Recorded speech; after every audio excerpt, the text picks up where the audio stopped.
नमस्कार फ्रेंड, आज हम हैं गोवर्धन में। गोवर्धन की 21 किलोमीटर की परिक्रमा की हम यहाँ से शुरुआत करेंगे। आपको गोवर्धन आना है तो गोवर्धन मथुरा से 20 किलोमीटर की दूरी पे यहाँ आप रेलवे का स्टेशन भी है। आप पर रेलवे की कनेक्टिविटी कम है। यहाँ पर आपको यहाँ से मथुरा से रेगुलर गवर्नमेंट की बसें और प्राइवेट साधन और टैक्सी भी मिल जाएंगी, क्योंकि जो गोवर्धन है मथुरा अलवर रूट पे स्थित है। अभी मेरे पीछे आप देख रहे होंगे दान घाटी का मंदिर है। पहले हम यहाँ से शुरुआत करेंगे दर्शन की, और फिर इसके बाद हम परिक्रमा की शुरुआत करेंगे। आइए अंदर चलते हैं, दर्शन करते हैं।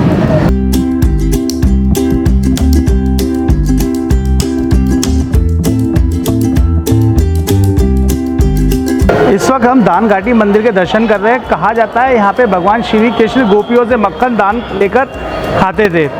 ये हमारा पहला पड़ाव है परिक्रमा का। अब यहाँ होने के बाद एक हमें बात ध्यान आई, गोपाल जी के दर्शन करके खाली पेट होए ना भजन गोपाला। तो पहले हम यहाँ से ब्रेकफास्ट करेंगे, उसके बाद परिक्रमा की शुरुआत करेंगे।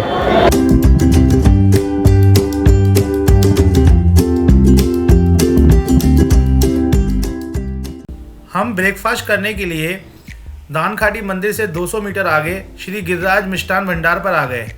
इनका ब्रेकफास्ट बहुत ही मशहूर है। आप यहाँ पे पूड़ी और सब्जी भी खा सकते हैं और ब्रज का लुत्फ़ उठा सकते हैं।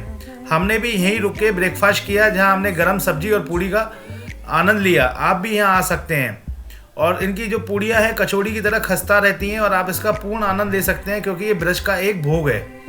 इसके बाद हमने मीठा भी लिया, क्योंकि गाजर का हलवा इनकी शॉप का मशहूर व्यंजन है मीठे के अंदर।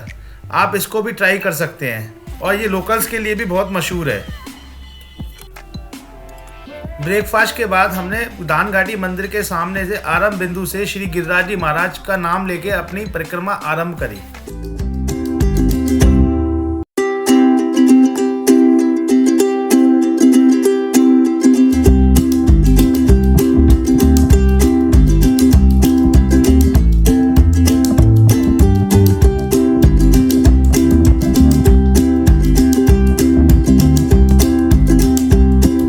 मैं क्या देख रहा हूँ, यहाँ पे साइड में सारी सरफेस बनी हुई है कच्ची मिट्टी की, जहाँ आप आराम से पूरी परिक्रमा कर सकते हैं। पर कई लोग मैं देख रहा हूँ रोड पे चलना पसंद कर रहे हैं। पर यहाँ परिक्रमा के साथ ही साथ में गाड़ियाँ भी चल रही हैं, क्योंकि ये मतलब रोज़मर्रा का रूट भी है लोगों के चलने करने का, क्योंकि लोगों के घर बने हुए हैं, लोग रहते हैं। तो ये गवर्नमेंट ने बनाया हुआ साइड में सरफेस कच्ची मिट्टी का, और नंगे पैरों में इधर ज़्यादा सही लग रहा है रोड से।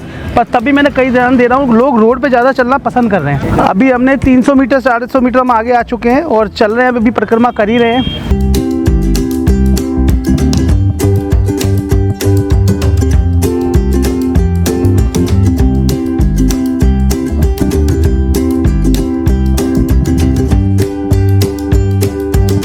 साढ़े 3 किलोमीटर की परिक्रमा करके इस वक्त हम आ गए हैं सरकशन कुंड पे। ये कुंड वो कुंड है जब श्री कृष्ण ने पहाड़ उठाकर, अपनी उंगली पे पहाड़ उठाकर मौसम की मार से, इंद्रदेव की मौसम की मार से बचाया था। तब जो पानी इकट्ठा हुआ था तो बलराम जी ने यहाँ पर अपने हल से प्रहार कर कर ये कुंड बनाया था और सारा पानी यहाँ इकट्ठा हो गया था। ये इसीलिए इस कुंड का नाम सरकशन कुंड है। और बलराम जी की यहाँ पे बहुत बड़ी प्रतिमा लगी पड़ी है। अब यहाँ से दर्शन करके हम आगे चलते हैं।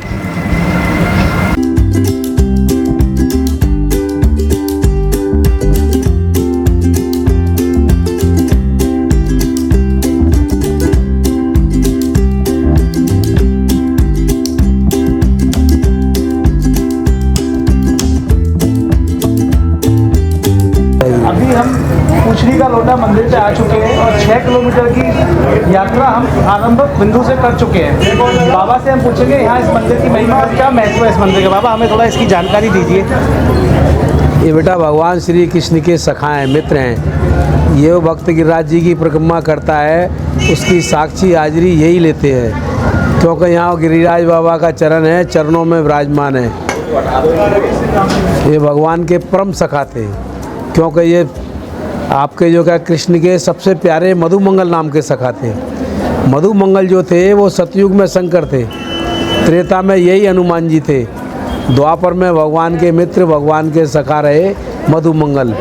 जब भगवान यहाँ से द्वारका चले गए तो अब इनको बिठा करके गए कि अन्न खाए ना पानी पिए यों ही रहे लौटा, लाल लंगोटा लाली सोटा, गिरवल के चमल कल पे बैठे भक्तन की हैरी भरा पूछी के लौटा, ये 9 लाख के नंद बाबा की गौए चराई दूध पियोटा।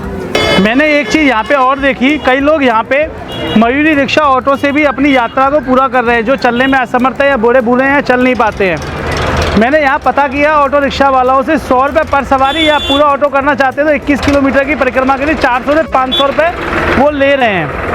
अभी पूछरी कलोटा मैंने एक चीज़ और इधर की कि इस 21 किलोमीटर के एरिया में जो हम करते हैं परिक्रमा, तो 1.5 किलोमीटर का एरिया ये राजस्थान के अंतर्गत आता है। इस वक्त जो हम पूछरी के कलोटा में खड़े हैं, ये भी एरिया राजस्थान के अंतर्गत आता है।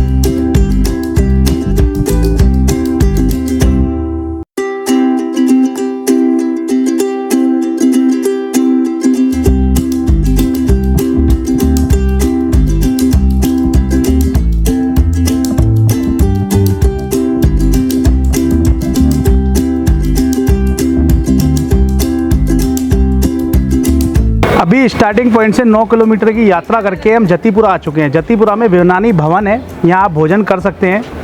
यहाँ आपकी जो भोजन की टाइमिंग है सुबह 11:30 से 2:30 बजे तक की है, शाम को 7:30 से 10 बजे तक की है। पर व्यक्ति 150 रुपये प्लेट मिलती है। A1 क्लास अथॉरिटी है बैठने करने की, और साफ़ सुथरा है, आप खा सकते हैं। यहाँ मुझे एक चीज़ की जानकारी और मिली, कई लोग इधर विवनानी भवन के नाम से फ्रॉड भी करते हैं, ऑनलाइन बुकिंग करते हैं, जो कि ऐसा नहीं है। आप यहाँ आएंगे, यहीं आपको रसीद कटा के खाना खाना है, इधर की कोई ऑनलाइन बुकिंग नहीं है, आप फ्रॉड में ना फंसिएगा। अभी हमने यहाँ भोजन कर लिया है और 9 किलोमीटर की यात्रा कर ली है। यहाँ से 3 किलोमीटर फिर हम गोवर्धन पहुँचेंगे। चलिए करते हैं यात्रा।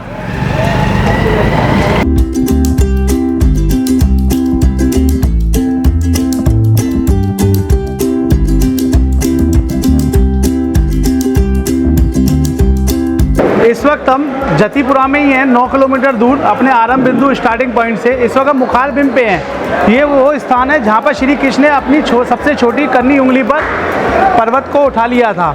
आप ये दर्शन कर रहे हैं, इसी जगह पर ही उठाया था पर्वत को। तो ये मुखार बिंब है, जिसको मुख बिंब कहा जाता है। यहाँ पर ही पर्वत उठाया था। यहाँ पे दूध चढ़ाया जा रहा है पर्वत पर। और दूसरी चीज़ आपको बता दूँ, ये जो दूध चढ़ाने का समय शाम के 4 बजे तक है। उसके बाद आप दर्शन तो कर सकते हैं बाद 24 घंटे, पर दूध नहीं चढ़ा सकते। अभी हम यहाँ से दर्शन करके आगे निकल रहे हैं। चलिए।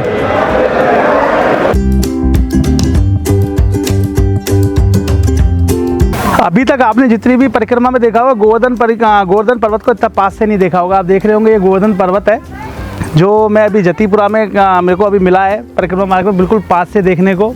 गोवर्धन जी महाराज, जय हो महाराज। आपको बता दूं, द्वापर युग का जब ये गोवर्धन पर्वत था, जिस समय श्री कृष्ण ने इनको उंगली पे धारण किया था, उस समय ये बहुत विशाल और बड़ा था। कलयुग आते आते धरती में धंस गया है। इस वक्त बहुत कम है गोवर्धन महाराज का ये रूप, और उस समय पर द्वापर युग में बहुत विकराल था।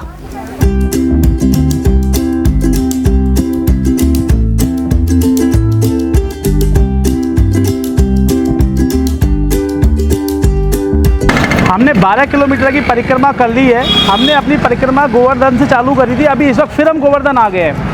अभी इस परिक्रमा को समझने के लिए, मार्ग को समझने के लिए आपको बताऊं, आप मथुरा की तरफ, गोवर्धन में खड़े होकर मथुरा की तरफ आप देखेंगे तो हमने सीधे हाथ वाली तरफ की परिक्रमा करी है गोवर्धन पर्वत की, जो कि 12 किलोमीटर की थी। वापसी हम गोवर्धन आ गए हैं। अब यहाँ से लेफ्ट साइड वाली की हम परिक्रमा कर रहे हैं पर्वत की, क्योंकि गोवर्धन बीचों बीच है गोवर्धन पर्वत के जो शहर है, जहाँ से हम परिक्रमा चालू करते हैं। अब लेफ्ट साइड वाली हम परिक्रमा कर रहे हैं, जो कि 9 किलोमीटर की है। कई लोग पूरी परिक्रमा ना करके 9 किलोमीटर वाली परिक्रमा करते हैं, जिसमें राधा कुंड आता है बीच में। अभी हम 9 किलोमीटर की शॉर्ट परिक्रमा वाली रूट पे आ चुके हैं, 12 किलोमीटर कर चुके हैं, और 9 किलोमीटर ये करके हमारी परिक्रमा 21 किलोमीटर की हो जाएगी। आइए चलते हैं।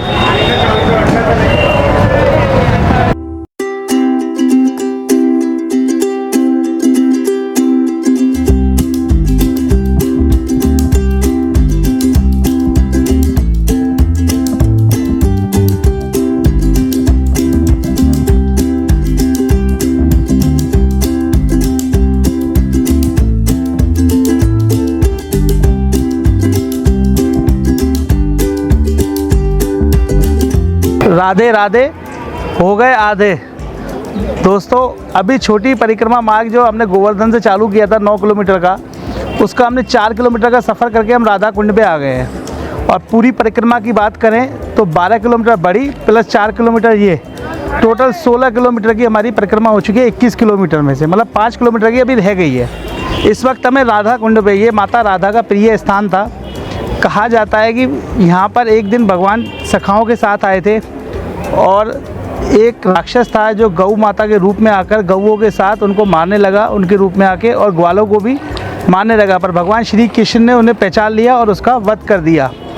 माता राधा को जब पता पड़ा तो उन्होंने कहा आपने ये किया है तो पहले आपको तीर्थ कोटियों में स्नान करने के बाद ही आप रास में आएंगे। तो भगवान श्री कृष्ण ने कार्तिक मास में रात के 12 बजे अर्धरात्रि को बांसुरी बजाई तो सारे तीर्थ कोटि उनको स्नान कराने आ गए थे यहाँ पर। तब से एक कुंड स्थित है, यहाँ पे स्नान करना बहुत महत्वपूर्ण माना जाता है। और आप इस वक्त जो कर रहे हैं, यहाँ पे दोनों कुंड है, एक शाम कुंड एक राधा कुंड। पहले मैंने सोचा था एक कुंड होगा नाम सुन के, पर यहाँ आके पता पड़ा कि दोनों तरफ कुंड है। राधा रानी की जय।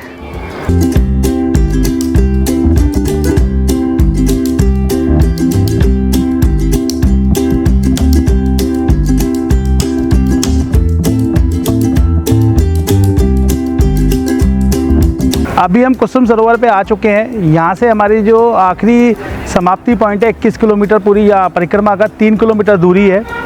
मतलब हमने इस वक्त 18 किलोमीटर की परिक्रमा कर ली है। आप मेरे पीछे देख रहे होंगे वो छतरी बनी हुई है, ये कुसुम सरोवर है। और ये छतरी जो बनाई है भरतपुर के राजा सूरजमल द्वारा बनवाई गई है।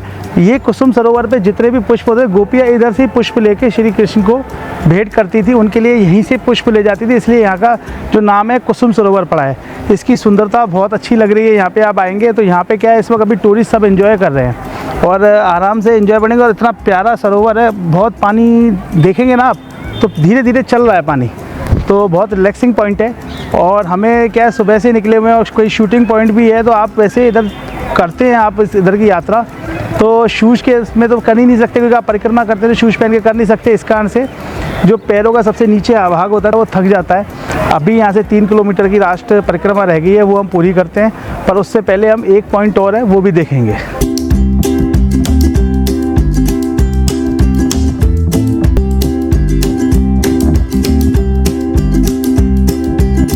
अभी हम अपनी 21 किलोमीटर की परिक्रमा में अंतिम छोर से आधा किलोमीटर पीछे है। इसका मतलब हमने 20.5 किलोमीटर की परिक्रमा कर ली। इस वक्त हम मानसी गंगा पे हैं। कहा जाता है कि मानसी गंगा भगवान श्री कृष्ण के मन कमलों से उत्पन्न हुई थी। माता यमुना माता ने कहा था श्री कृष्ण जी ठाकुर जी से, ठाकुर जी आपने मुझ पर तो कृपा करिए, कृपा करके माता गंगा पे भी कृपा करें। तो भगवान ने अपने मन कमलों से माता गंगा को यहाँ उत्पन्न किया था, इसलिए इस का नाम मानसी गंगा है। अभी यहाँ से हमारा आधा किलोमीटर की परिक्रमा रह गई है, फिर हमारी 21 किलोमीटर की परिक्रमा पूर्ण हो जाएगी। चलिए अब चलते हैं।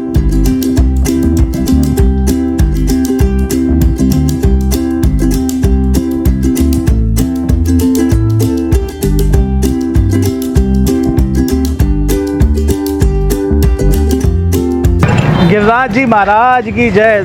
दोस्तों हमारी 21 किलोमीटर की परिक्रमा पूरी हुई। यहाँ पर सुबह हमने अपनी परिक्रमा 8:30 बजे चालू करी थी, जो कि अभी समाप्ति, क्योंकि हमने शूटिंग करते करते आ रहे हैं तो अभी जाके समाप्त हुई। वैसे आप इस 21 किलोमीटर की परिक्रमा को 4.5-5 घंटे में आराम से समाप्त कर सकते हैं। हमारी गिरिराज जी की परिक्रमा यहाँ समाप्त हुई। हमने जो भी रास्ते पे पड़ने वाले मंदिर आपको दिखाए। आज के लिए यहीं मैं आपको बाय बाय कहता हूँ। फिर एक नए ब्लॉग में फिर मिलेंगे अगली यात्रा में।